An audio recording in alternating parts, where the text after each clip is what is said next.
Welcome to the Wyrd Realities Network, where we embrace the weird and celebrate the extraordinary within us all. Join us on a journey into the depths of the unknown, where the strange and unusual take center stage. At the Wyrd Realities Network, we believe that everyone has a touch of weirdness, and it's this uniqueness that makes life truly fascinating. Our mission is simple yet profound, to create a space where the unconventional is not just accepted but celebrated. Through our podcasts, we delve into the realms of the paranormal, history, science, conspiracies, and folklore.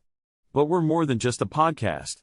We're a community of like-minded explorers, passionate about unraveling the mysteries that surround us. So, join us.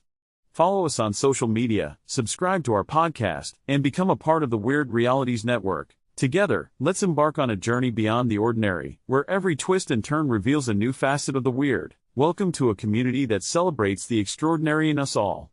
Welcome to the Wyrd Realities Network. Happy Welcome. Thursday. Hello, everyone. Hey, everybody. Hi, Mike. Hi, Craig. Hey, Mike. Hey, Craig. Nice to see Well, you guys. I've got some bad news for y'all. Mr. Restucci's not going to make it tonight. So you're stuck with us three. We're here. And we got I a think he's, triple extravaganza of feature films, right?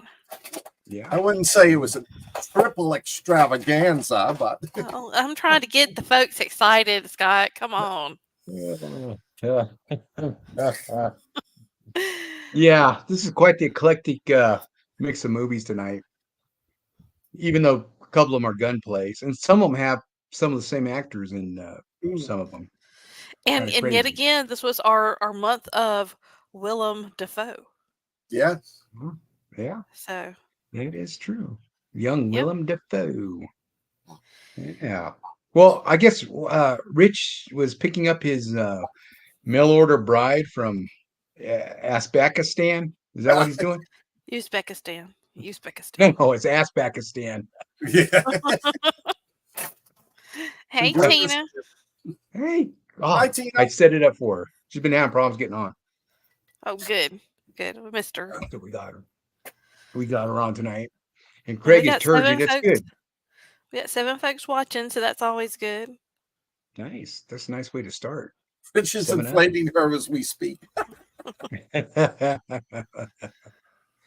Oh, man. So tonight's movies are To Live and Die in LA, Heat, and Less Than Zero. And we need to pick a series for next week, huh? There's a lot of stuff that's coming out. But Mhm. yeah, we do. But next week is the one, the only Scott Baker's birthday, and we're having a birthday episode where we get to gift Scott with a film which we believe he will like, love, or hate. So the titles in the movies will probably have strippers in them. Vampires versus strippers. It could have vampires- gone either way with me. It took me a while, but Yeah. since Well- you hadn't seen any of my suggestions, I decided which one I was going to go with. This weekend is the 21st anniversary of my 40th birthday. Nice. Yeah. Nice. I wish I would have thought of that. Now, since it's your it'll be your birthday show, you got to do it in your birthday suit. No. We're not that kind of show. I thought of that, but I just don't want to excite the female audience that much. Well, to get them so excited and yearning for me and then not to be able to have me would not be fair for me to do. hey, Max. Hi, Welcome. Max. Hey, Max. So, who wants to take what movie? I'll take heat. Take the heat. I'll take Less Than Zero. Okay. And To Live and You Die want to in LA. start with Less Than Zero and work our way from bad to best? Oh, okay. I see how this is going to roll, but yeah, let's do that. Okay. All right. Well, I'm going to start with Less Than Zero. So, this is a 80s movie that I'm sorry, I'm going to give me just a minute. Tina says, "Thanks for letting my excitement down, Scott, because you're not going to be in your birthday suit." My aim is to please. That's why I had to get rid of my OnlyFans page, which is Too many shattered women left behind.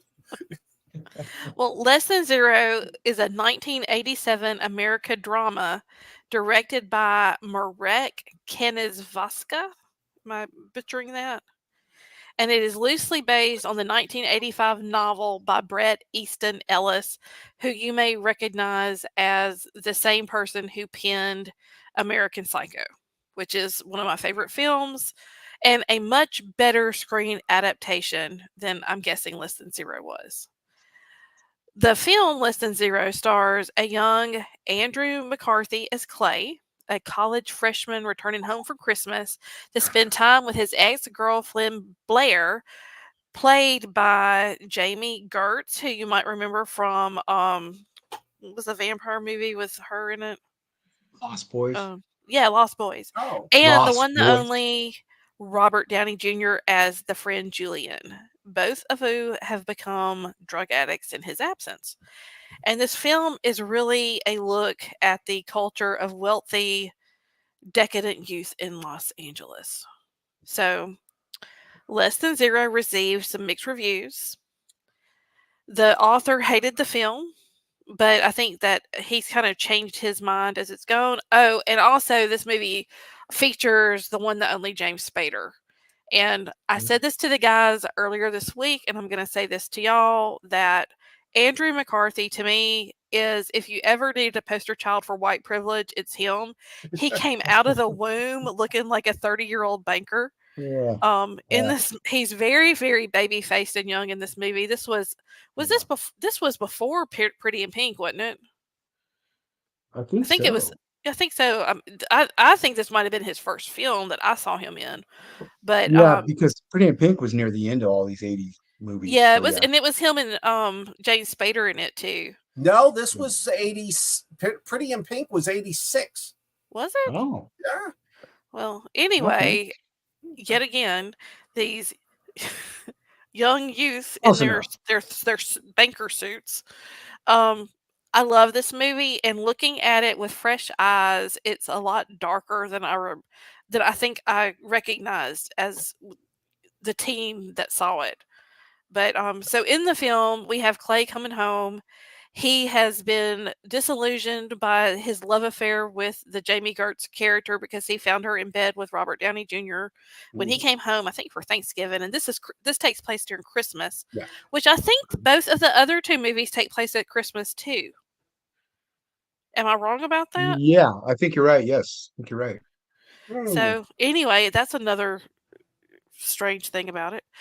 But yeah, so it is all centered around Julian's descent into a severe addiction with drugs, and he ends up basically just spiraling into a dark abyss that ends ultimately in his death. So yeah, that's kind of the crux of this movie. It's kind of almost like watching a 1980s MTV music video, which is kind of another theme that goes along with these movies. If you really want to see a young Robert Downey Jr., he blew everybody else in this movie out of the water. He's so good. Literally. Yeah. I think this is the movie that kind of tipped him over from being a user of narcotics to being an addict.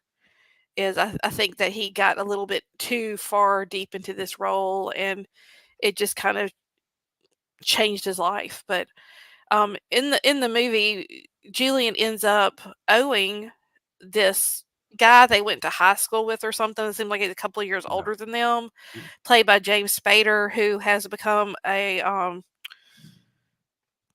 think how would you say it? Someone who procures things for people, because he's not just, selling drugs. He's also selling people.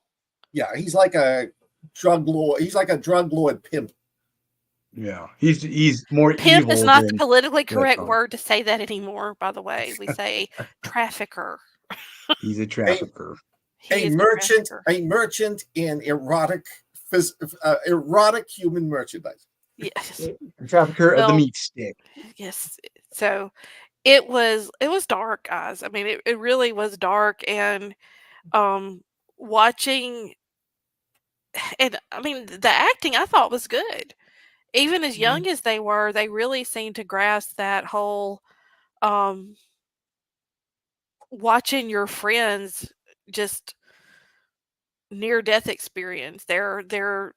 He nearly overdoses, or he did overdose. He nearly dies, and it's them nursing him. And I think that watching Clay look at the Blair character, which is the girl, and seeing what she's gone through while he's been on the East Coast at school, it was just really tough. I mean, it was, like I said, it was really tough to realize that these kids are like 18, 19 years old, and this is their life.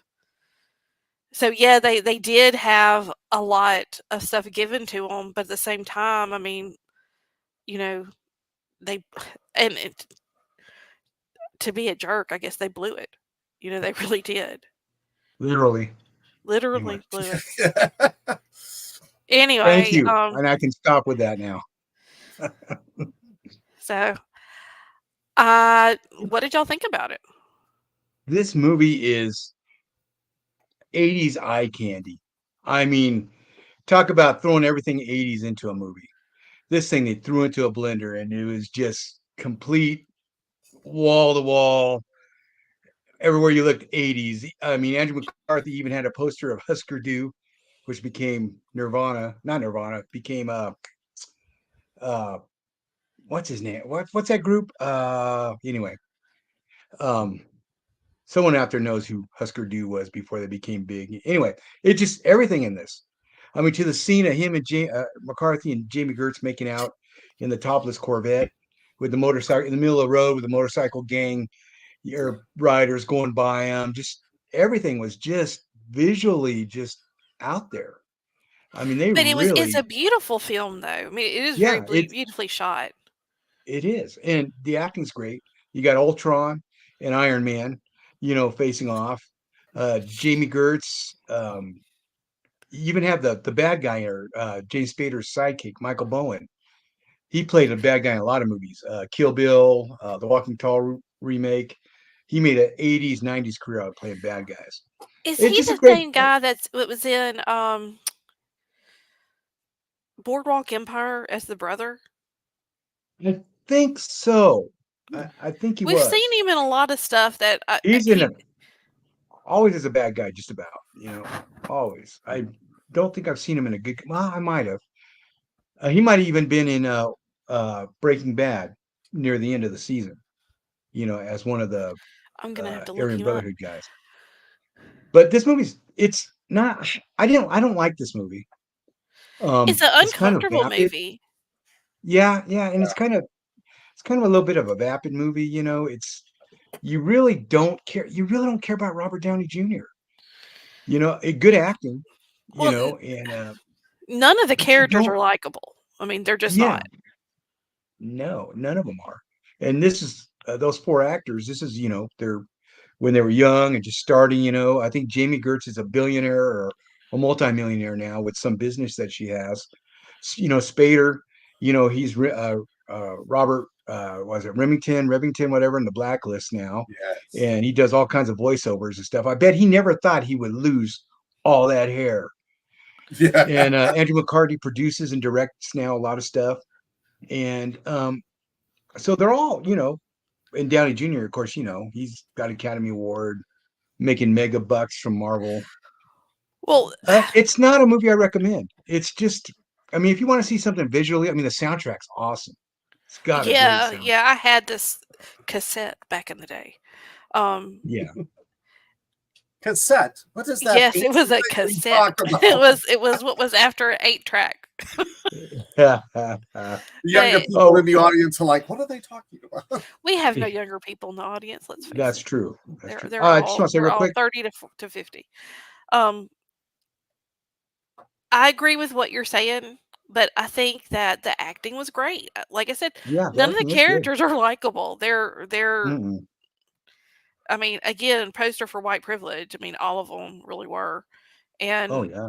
but I mean, at the high school graduation, and actually some of the stuff that the trivia that I know Alan and I are gonna probably old made it here in a minute with the trivia is they had to go back and add the high school scene because the audience disliked the characters so much they had to try and make them more likable. Really? Yes. Oh, And so at the high school scene in the very beginning, Robert Downey Jr.'s father gives him $50,000 to basically start his own radio or no music production company. Is that what it was? Mhm. yeah. And he just blew it. I mean, he just blew it. I mean, but who gives a Drink kid every that's time you say blue. 18? But Yeah, who it's gives the kid that's that Yeah. young it's the that much West money? Coast elite, you know. I mean, it's Yeah. just like, Yeah. yeah, happy birthday. Oh, and here's a But then to see, the dad was so proud to the relationship that they have within a Right. year. I mean, it's less than a year, really. It's just heartbreaking. Yeah. But It this was is. a tough movie. I mean, again, I did not understand about what Julian did before he was dead. The written on the wall. I did not understand that. I mean, that's how young I was I did not understand what was written on the wall. And it's just and the look that utter look on Downey's face when he's acting about I can't do this again. You Yeah. know. So Yeah. I never saw this movie when it came out. no, this was I've my first. never. This is the first time I've seen this movie, and my oh wife was always like, "Oh, I hate that movie, especially the scene with Downey Jr. going down on the guy." It's like, yeah, it's tough. But that's what drugs does, folks. That's what drugs do. oh Well, yeah, it wasn't the 20 drugs bucks, that 20 made him bucks. do that. It was paying off the debt that made him do that. It was the drugs. Well, yes, it's Yeah, the drugs that he ran up the debt on. But But that's, I, I mean, we won't get into all that, but drugs bad. oh yeah, I've got mixed feelings about it. I was disappointed, and I know I shouldn't be, because it's Spader, it's Downey.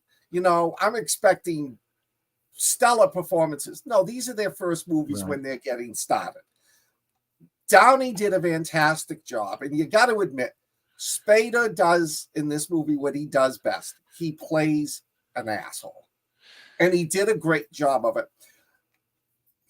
I felt bad for the Downey character. I can see he wasn't good at it. That was the one dynamic I saw. He was Going trying back to what be, Tina's saying. well, Sorry, let me put it up there for y'all. It was Ookie. No, it was hard to watch. yeah. It was. I mean, I like the dichotomy between Downey and Spader. Downey Yeah. thought he was going to be, make millions off this, and he owed Spader $50,000. Spader was raking in the money by being a pimp and a crack dealer. Andrew McCarthy's role, I don't know. I can see him wanting to help his friend, and though the couple of sex scenes were good, I never would have taken Jamie Gertz back. I mean, she was hot though. She looked good back in the day. Yeah, she was hot, and yeah, maybe the alley scene I would have gotten away, let her get away with that, but get away with that. You can let her get away with that. When you get betrayed like that, it just of course, Well, I'm 60. If I was 20 and it was Jamie Gertz, I would probably think different. In the book, Andrew McCarthy's character Clay is bisexual, which adds a whole nother layer about the dynamic between the three of them that I think makes it more understandable. But the way that they played it off in this movie was, I mean, he's it's almost just like he's there. He's not really participating. He's just there until he actually goes and talks to the Spader character, Yeah. and say, "You won't do this, la la la la," I'll pay you. But that was really, other than having sex with Jamie and looking hurt and wet eyed, he didn't do much. But you did see, I mean, I picked up a lot of bisexual undertones. Like when they're near the end, when they're driving in the car, the way Robert Downey is hugging Andrew McCarthy as they're driving, it's just, and then the whole, like I thought Spader was dealing in female pimps. Didn't realize near the end that he was dealing with what his character liked. Right. Like I said, I expected more from them, so I was disappointed, but I shouldn't be. I think watching this when I'm at this stage of the game, if I'd seen it when I was in my 20s, I might have enjoyed it more.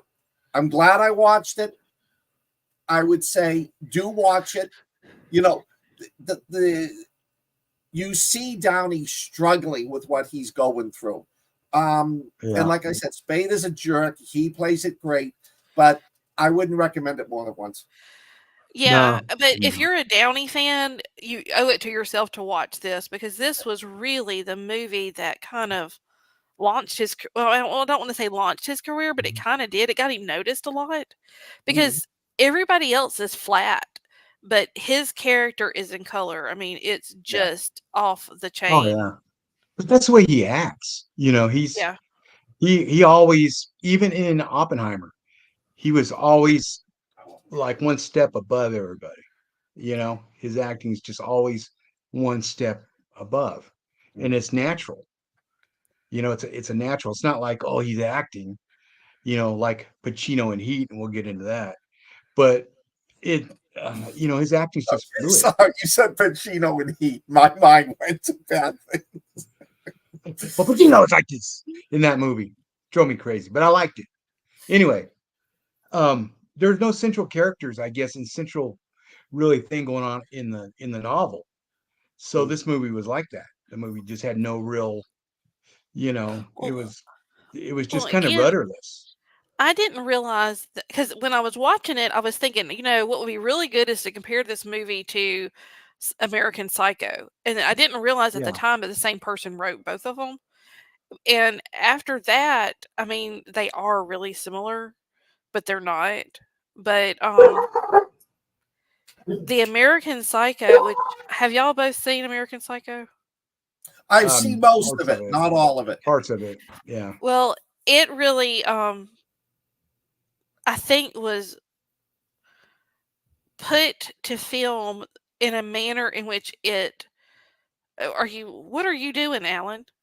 Are you collecting money from your free advertising there? Trying to get us trying to get us an endorsement. Sorry, guys. Alan, his big cup. Sorry, I was trying to distract from you, Hadley. Sorry. Squirrel. But I don't even know what I was saying. I was just gonna say that I thought that it was a good comparison and they were the same. But you haven't mentioned your trivia, because you got me on the trivia this week. Oh, Brad Pitt was an extra in this. He was one of the waiters. He snuck in a line of his that he had, and the director said, "Cut! You speak again, you're fired." So if you look real quick, and if you thought you might have seen him, that was Brad Pitt in this. And his Robert Downey Jr.'s uncle, the actor that played his uncle, is in To Live and Die in L.A. And he plays William Peterson's partner in that. So we'll get to that later. So anything else? What do you rate it? Well, I mean, there was a lot of trivia. There was the Brad Pitt thing. The Red Hot Chili Peppers are in it. This is the third of 3 movies. James Spader and McCarthy were in 3 movies together. Pretty in Pink, of course, and Mannequin. I didn't realize, and I probably saw when I back in the day Mannequin 100 times. I didn't realize he was in it. Spader was, you wouldn't notice him. Spader was the Spader was the guy that ran the store, the guy that had the weird hair and the glasses, and he sided with the dumb security guard. Okay. Yeah, Wow. I never Wow. even put that together until you just mentioned it. Yeah. Yeah, that's funny. Stephen Colbert auditioned for a role in this movie, probably as a trash can or something. I don't know, but sorry. Anyway, what are we gonna rate this one? 2.75, and I only give it that much because of Spader and Downey. Hallie? I'm going to give it a 3, and it's because of Downey. I'm gonna give it a 2, because of the soundtrack and some of the visuals are just, wow, that's the 80s. I mean, I wasn't in that scene, but man, that was a lot of 80s in that. If you want to research for a movie, watch Lesson Zero on the 80s. Watch Lesson Zero. And so, I guess this is not a winner this week so far. No, You want but to? it's, I mean, like I said, it's good to watch. If you're a Downey fan, watch it. Yeah. Oh yeah. Yeah. Scott, you want to throw some heat on the crowd? All right. I'm in heat. Heat was made. I didn't do a lot of research. I just watched the movie. Heat was made in 1995. It's a high-end crime drama. It centers around 3 people. It centers around Robert De Niro, who's Neil McCauley, who's putting together this gang. He does these really unique heists. The opening scene is when they use a tractor trailer to T-bone an armored car to get the money from it. His right-hand man is Chris Shiherlis, Val Kilmer, who does a fantastic job in this movie. And the other guy, the other 2 parts of the team are Tom Sizemore, who he does a good character. This was before Tom started to lose it. Yeah. And I can't remember the name of the guy. There's a jerk with them who gets them into trouble because he's just violent. And when they do the first armed robbery, he shoots the 3 guards. This, therefore, brings him up to the attention of Lieutenant Vincent Hanna, Al Pacino. And Al Pacino plays a brilliant character in this one. He comes in and he sees everything. He's so experienced with this. He can start putting 2 and 2 together. So the 2 of them start, Pacino and De Niro. Pacino figures out De Niro is going to pull this huge heist, but he doesn't know what. De Niro realizes Pacino's onto him, so he's trying to figure out a way to pull off this heist. And the heist is there's going to be this huge shipment of money that's going to pass through a bank in Los Angeles. It'll be there pretty much. It'll be there in the vault for a day or 2 before it ships on. And De Niro does this great job of throwing Pacino and his team off. The heist takes place. Pacino finds out about it. He brings his crew down, and there is just an epic gun battle in the streets of LA between the good guys and the bad guys. It's one of the best. I think it's one of the best gunfight movies in a non-war movie ever. I don't want to get into the end of this if you haven't seen it.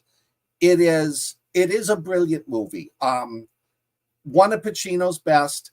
De Niro does a great job. Val Kilmer is awesome. Tom Sizemore, everybody in it is actually good. Now, my problem with the movie is it's about 3 hours long. Yeah. And they go into the love stories of each of the 3, actually 4, if you include Tom Sizemore. The relationship between Val Kilmer and who plays his girlfriend? That's Diana. It is Ashley Judd. Oh. Okay. Yeah. The relationship between them is very well thought out. You couldn't do anything else to that. If you'd cut that down, it would have ruined the end of the movie.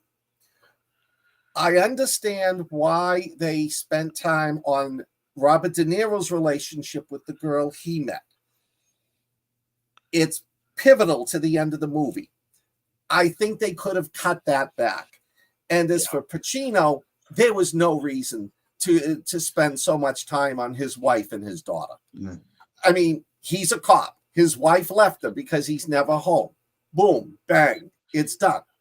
But they wasted a lot of time on that, and it didn't have an impact on the movie itself. It's well written. It was written and directed by Michael Mann, who I've not seen a lot of what he's done, but taking a quick look, it looks like he's got a huge. I mean, he does a lot of TV police dramas. Let me see. Was that the one? He's done The Last Mohicans. Yeah, the Aviator. Miami Vice. Yeah. So I mean, The Keep. He's good at his job, and he does an excellent job of this movie. It keeps you on your toes. It keeps you suspended. Like I said, it's a little too long, and they could have cut out Pacino's wife part, other than just the scene when he shows up at the house and she's mad at him for being late. And they could have trimmed back De Niro's. But beyond that, everything else in the movie was necessary. And I thought the end of it was fantastic. I saw this movie when it came out when I was in Okinawa, and I loved it just as much now as I did then. Yeah. Well, this is a Michael Mann movie, and it's a lot of it's style over substance with him. You know, he goes for the stylistic. You know, Miami Vice was his big thing, the TV series. Then the movie did the movie remake. If you notice, it's just he's got a certain filmmaking style. And you had a hell of a cast in this one. You know, Pacino, De Niro, Kilmer, John Voight, Natalie Portman, Sizemore, Ashley Judd, Michael T. Williamson, Wes Studi, Dennis Haysbert, and Ted Levine from Silence of the Lambs. You're right. They could have cut out most of the romantic entanglements, most of the home life parts. You could have cut out. You know, even the part where Al Pacino's cockholded by his wife. You know, he comes home and the guy that she's screwing sitting there. You know, and and Pacino's acting in this. I love it. It's so over the top. I mean, he's like this, everything, you know, and you're like, step back, dude, you know, but that's the character. I guess his character is written to be a cocaine addict, but they cut all that out. But you could see that with Pacino's character. Yeah. Yeah. Oh, I didn't know that. Yeah.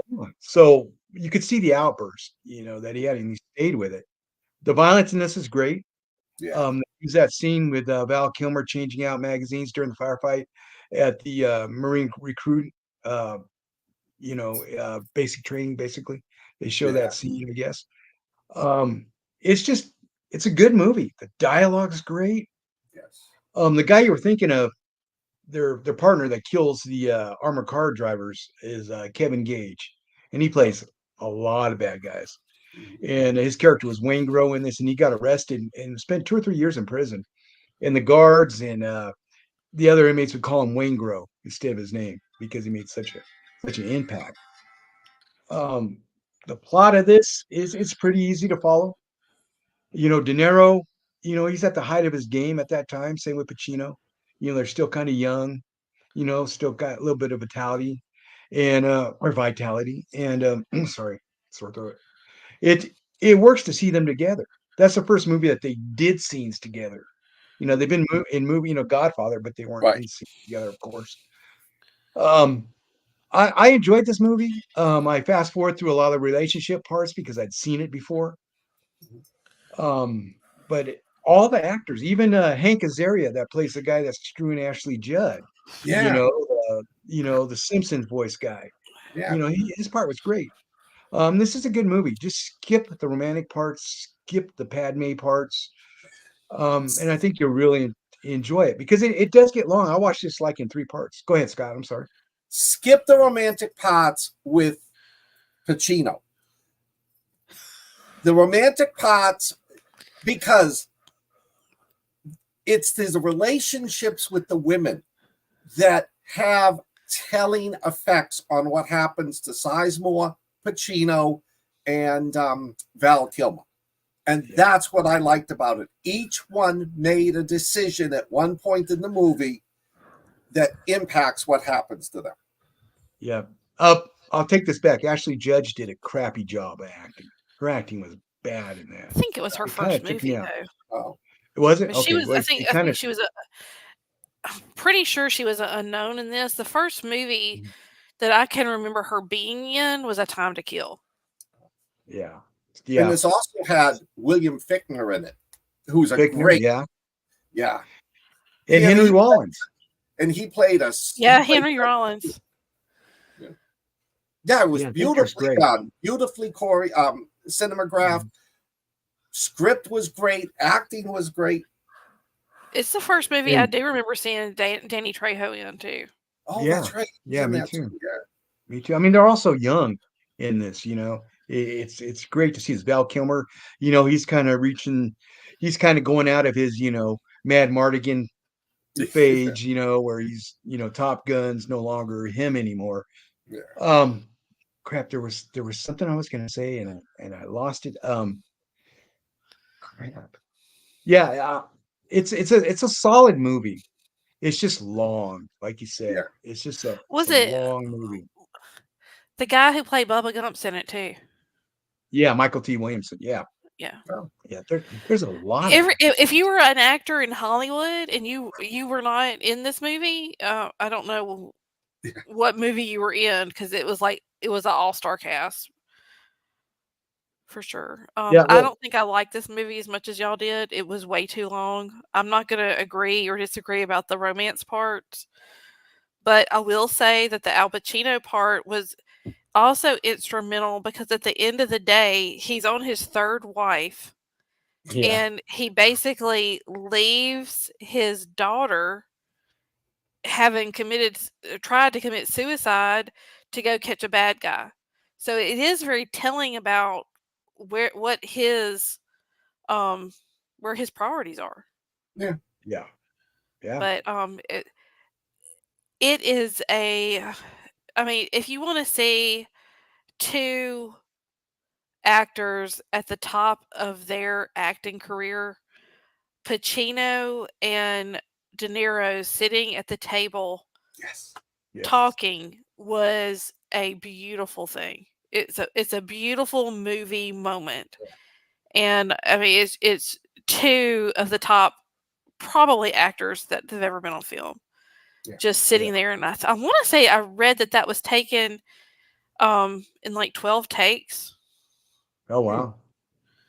Wow. And that a lot of it, like there was no rehearsing, and they just sat down and shot those scenes. But it was great. The gun battle scene, from everything I read about it and listened to, it is something that is still used in training videos for soldiers both here and abroad. That is something I know. Alan, you mentioned that the Marines use that Val Kilmer scene where he is reloading as the correct way to reload, and I saw where he had said that he was really proud of that. So that's really cool that he heard that that's what they were doing, but everything about it, they were saying that this is what you need to do if this ever happens. This is almost a perfect training video. Well, here you go.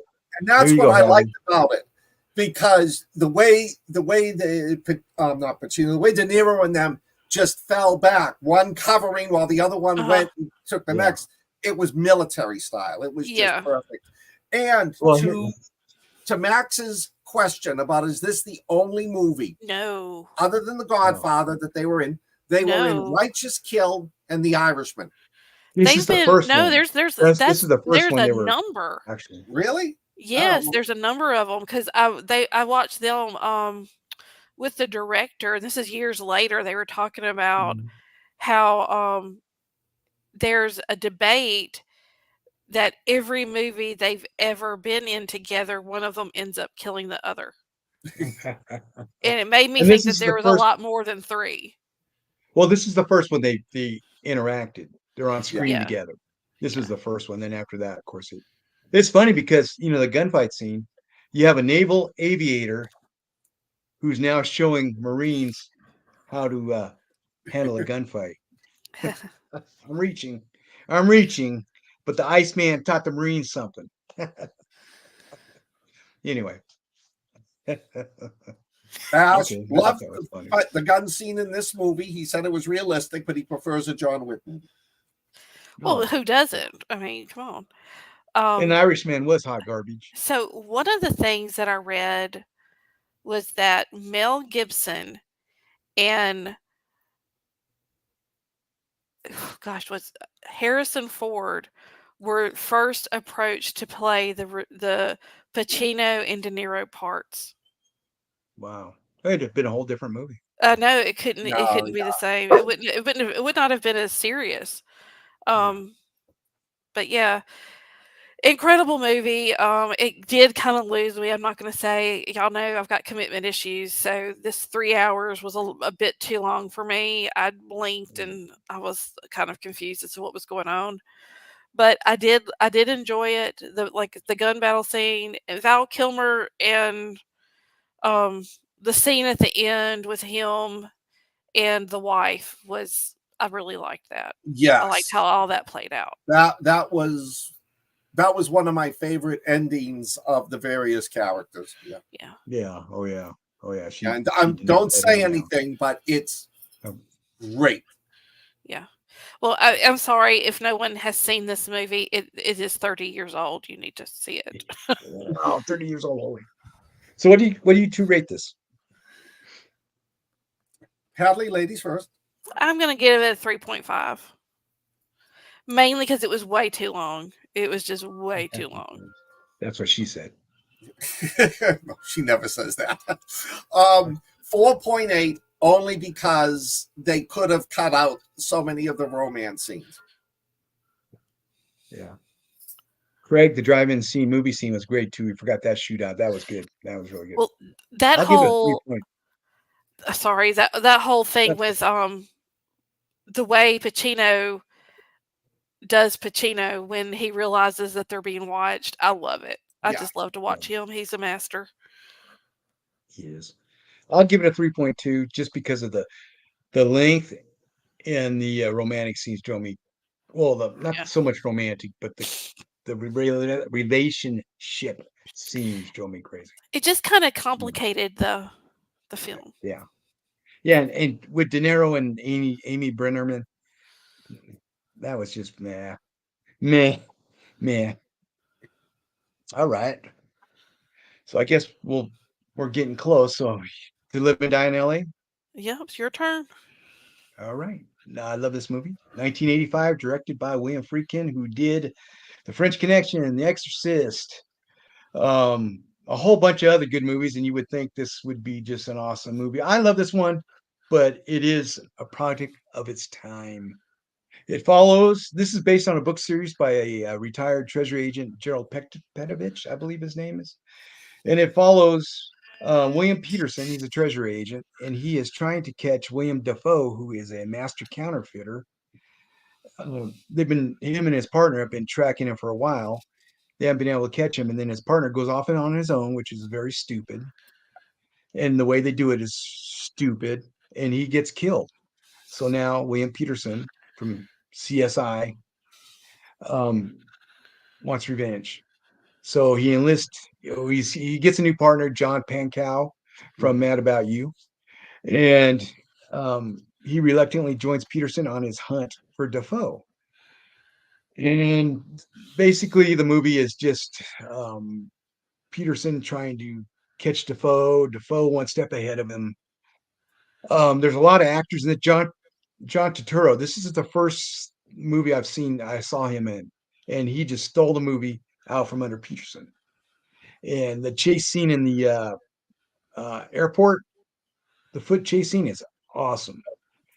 And there's a big car chase down LA and them going the wrong way. And I thought it's pretty good. But this is just a basic treasure agent chasing after a counterfeiter in the 80s. They're using revolvers. William Peterson likes to wear tight clothes. And I don't know why I like this movie, but it's just, to me, I really enjoy it. But it is really cheesy.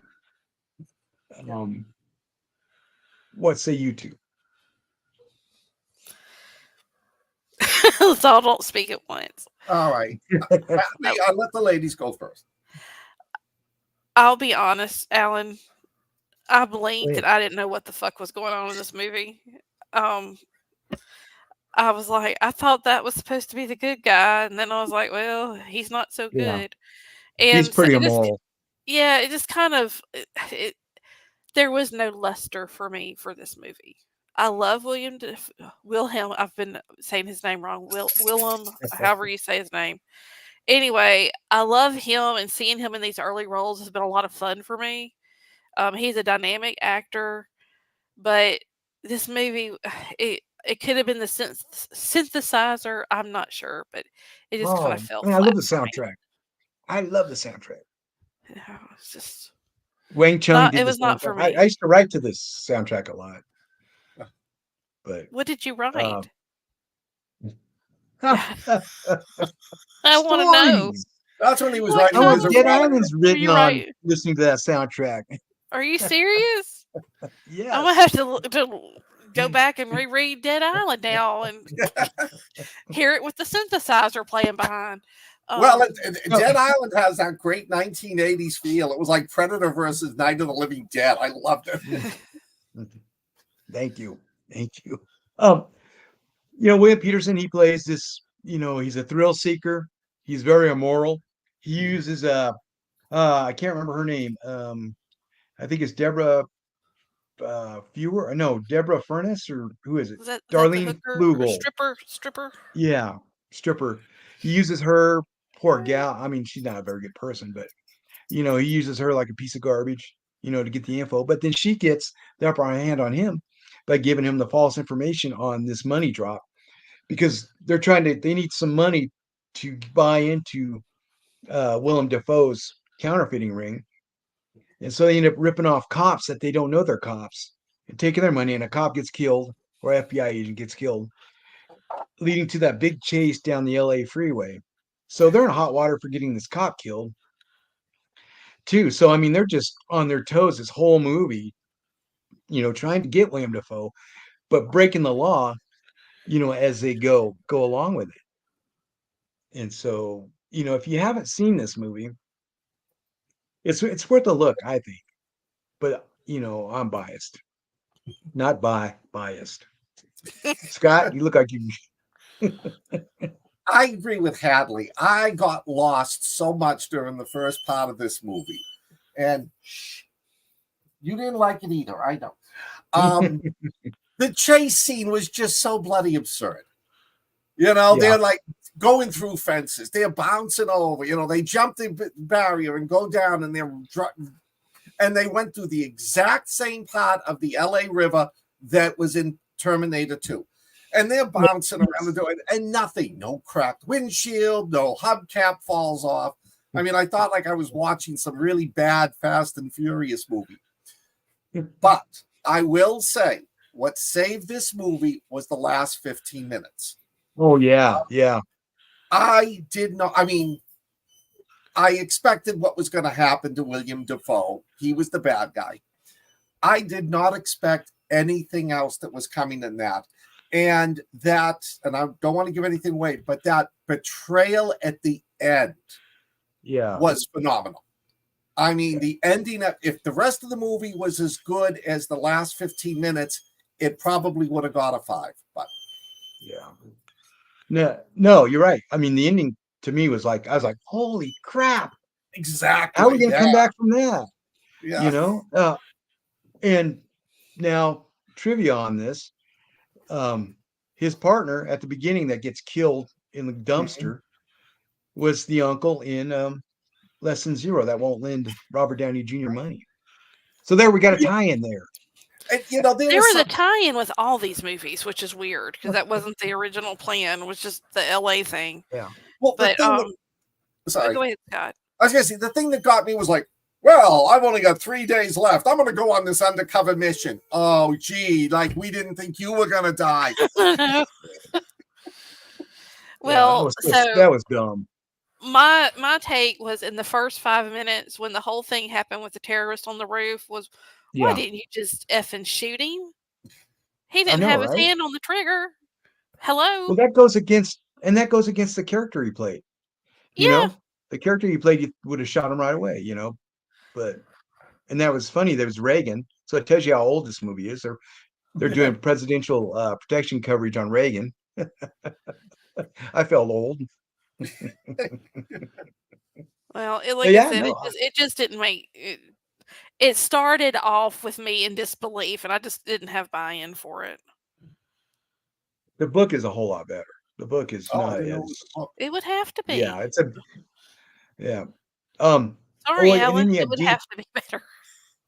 Well, you had Dean Stockwell in this. Yeah. Who I love. Yeah. By the way, for those who don't know, I'm a huge Quantum Leap fan. He played, sleazy attorney.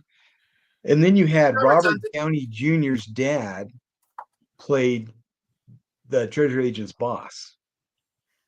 So that was kind of funny. And then now this is for the real nerds out there. Scott, you might pick up on this. They had Steve James.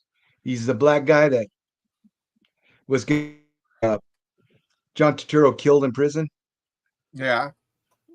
Okay, Steve James was a big 80s action. He was in the American Ninja movies. Really? All those movies.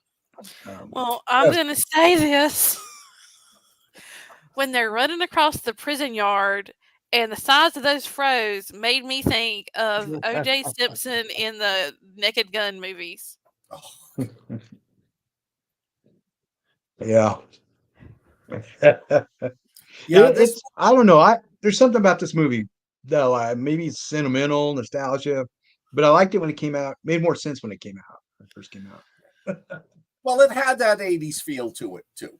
Yeah. Oh, it was steeped in the 80s. Yeah. The deep, dark 80s. Oh, yeah. Oh, yeah. Oh, yeah. Oh, I'm glad I could share this with you guys. Well, I just wish I could get Rich's take on this. I'm sure he will give it to us when he comes back. So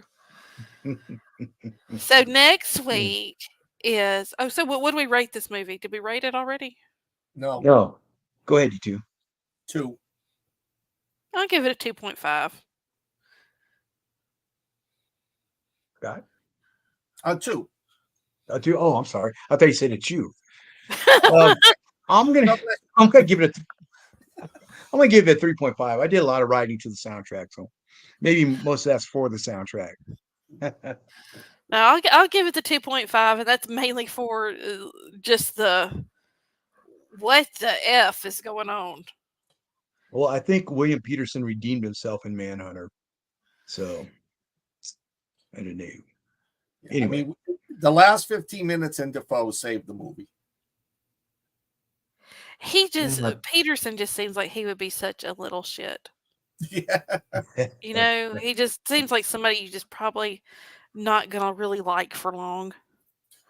And it was so cliche. Peterson was the bad cop, and his new partner was the good cop. It was like, okay, let's drop another trope in. That's why I like the ending so much. Yeah, the switch was just great. Yeah, I like that part. And the locker room scene, that was just so unexpected. You're just like, oh crap. I thought it was gonna be the opposite of that. But check it out, folks, if you're curious, if you're bi-curious.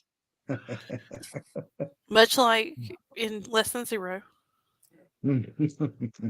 Greg was saying that Rich's pneumonia the last month or so got to him when he tried to blow up his blow-up doll tonight. So he's winded. Yeah. Yeah. Oh, yeah, guys. Max just reminded me tomorrow at noon. Don't miss the second episode of Mr. Johansson hosting Write with Me, which is where he is sharing his wealth of knowledge as a great writer with everyone else and trying to keep people on track who are trying to start their first novel. Oh, good. So And don't miss did he it. It'll thank me? be do what? Oh, I'm sorry. Go ahead, Hadley. I'm sorry. Oh, anyway, I was gonna say don't forget to check it out. It should be live streaming tomorrow at noon. Also tomorrow night on Weird Awakenings. Let's see what they're going to be talking about. I believe it is psychic stuff, but I don't know. I've got the You don't guy's know? name It's here. I don't psychic have. stuff? You don't Yeah, I don't. I'm not psychic. Psycho, maybe, but Yeah, psycho, because you kids. But I do know that guy's name. I just don't have it. There, Londa said she has. there's some guy that he's Pike. Is it Pike? Um, I can't think. Someone help me. Thanks, Max. I know Spike Yeah. Jones? No. Here it is. Here's Albert Pike and his predictions. It's going to Is be that a tomorrow band? night. No. It sounds Right. Quit it. Anyway, they got some good shows coming up. So on the 1st, which is tomorrow, they got Albert Pike and his predictions. And then, Alan, on the 8th, they're going to be talking about the strangeness of Nevada. So I hope that that you is will be strange. there since you live in Nevada. I'm going Then to try. on What the time's that at? it is 7 p.m. Central. So is that 5 Pacific? Yeah. And Oh. on the 15th, we're going to be talking about alien abductions, and everyone's bringing their favorite story, their favorite I thought you were alien. going to say their favorite alien. No, their favorite alien story. And then on the 22nd, it's again state strangeness, and the state is Arizona, and we're hoping our very own Bethany Stutzman will be there. And then on the 28th, I had requested that we take a deep dive into the Bhagavad Gita, which I can't say because I want to say,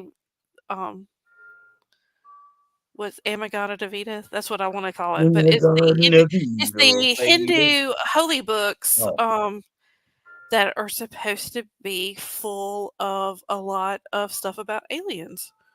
So we also going to do the Kama Sutra. Not the Kama Sutra, different kind of alien objects. But it's a probathon, Scott. Anyway, I know they're really good at it. Yeah, Craig is saying he wants to know if you'll be featured on the Nevada show.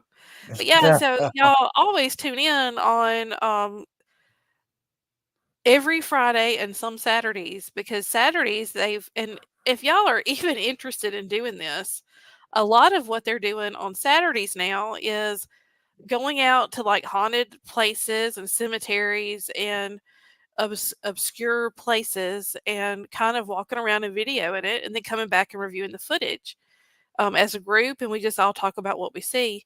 Last week we reviewed Henry Tully went to the air quote tunnel that leads out from Bobby Mackey's haunted nightclub. Okay. And yeah, it was not what I would call a tunnel. I call it a sewage pipe, but that's a whole nother story there. But he did go back into like it. Bobby Mackey's used to be like a slaughterhouse. Oh. So they had a place for the blood to run out from the building out into the river. And there was a room in there. So he went into there. Anyway, it was very interesting. And they go to, him and Cecil have been to some beautiful cemeteries. I think Morgana went through a cemetery. Landa's calling it a butcher drain. Yeah, I call it a sewage pipe, Landa. But anyway, it was a really interesting time. So if y'all ever want to just go out and wander around your state and take some video footage and bring it back and show us, we'll get together and talk about it. I've got Virginia City about 35, 40 minutes away. Well, go video it, Alan. We want to see. We mean, have I don't fun want to with bring that anything stuff. home with me, man. I don't want to bring anything home with me. That I don't want anything Tina, attached get rid myself of to me. it. Tina's got the woo. Please, please, you'll walk in and they'll run away because they're scared. Ash says there's a haunted cemetery in Haverhill. Plus, Yeah, and this is meant for you guys in the audience too. If you've got anything and you send it, we will put it on the show. Just send it to us. Just make sure it's you're wearing clothes. Yeah, we don't want to see any of that. Come on. Oh, sorry, Ash. Yeah, she will, Landa. Do you Until, want me to do anything about Salem? Yeah, do it. All right. So anyway, that's what we're doing on Saturdays every now and then. And of course, we're doing our weird conversations whenever we find someone interesting to talk with. Scott, I know that you are going to a conference or book fair coming up. Next weekend, Friday, Saturday, Sunday, 8th, 9th, and 10th March. I will be signing books at Northeast Comic Con and Collectibles Extravaganza in Boxborough. It's a great place. They got celebrities there, not the big names, which is great because that's why the vendors do so well. They've got one room that's like filled with all the toys you got rid of as a kid, and then they're looking at it thinking it's worth $1,000 now. Great artists, some good writers. Really, it's really worth it. They have not lectures, but they sit and they talk with the artists and they talk with the celebrities. And I believe this year they're even doing the costume contest. Oh wow! Oh, Cool. and you're up for Zombie Book of the Month Club. That's right. I just found out today. The voting is today, tomorrow, and it ends at midnight on Friday. If you're a member of Zombie Book of the Month Club on Facebook, just go on over. Please vote for me. Yeah, and if you don't vote for him, vote for those guys with the 5 rows of Texas. Like Allen and Joe. So, but Scott Baker's first. Come on. Well, that's only because I didn't win last month. They threw me and somebody else on. So. No. All right. Well, that's going to do it for us. Next week, again, it's Scott's birthday. If you have a movie that you have seen that you think Scott deserves to watch, send it to us and we'll give it to him. And my pick for my pick for Scott's birthday is Shadow of the Vampire. Who's in that? Willem Dafoe. I've got a trend. It sounds familiar, but I don't think I've seen it. Alan, what was your pick? Was it Heidi? Heidi or yeah. Don't make me lie. I'll have to go look it up. No, I'm just thinking if I type Heidi into Plex, it's going to come out with X-rated ones. Let me look real quick. Oh gosh. Hold on. You can talk among yourselves. Well, I'm looking it up. Hold on. Mad Heidi. Man Heidi. Oh, that sounds like something that'll definitely be on Pornhub. Oh yeah, definitely. I am Heidi. Anyway, all right, kids, that's going to do it for tonight. We will see you tomorrow night. Again, Weird Awakenings is at 8 p.m. Eastern. That's not 7 Pacific. It's 7 Central. I live in Central. I should know that. Anyway, we'll see y'all. Love you guys. And until next time, stay weird. And for Rich. Good night. Thanks again. Night, Rich.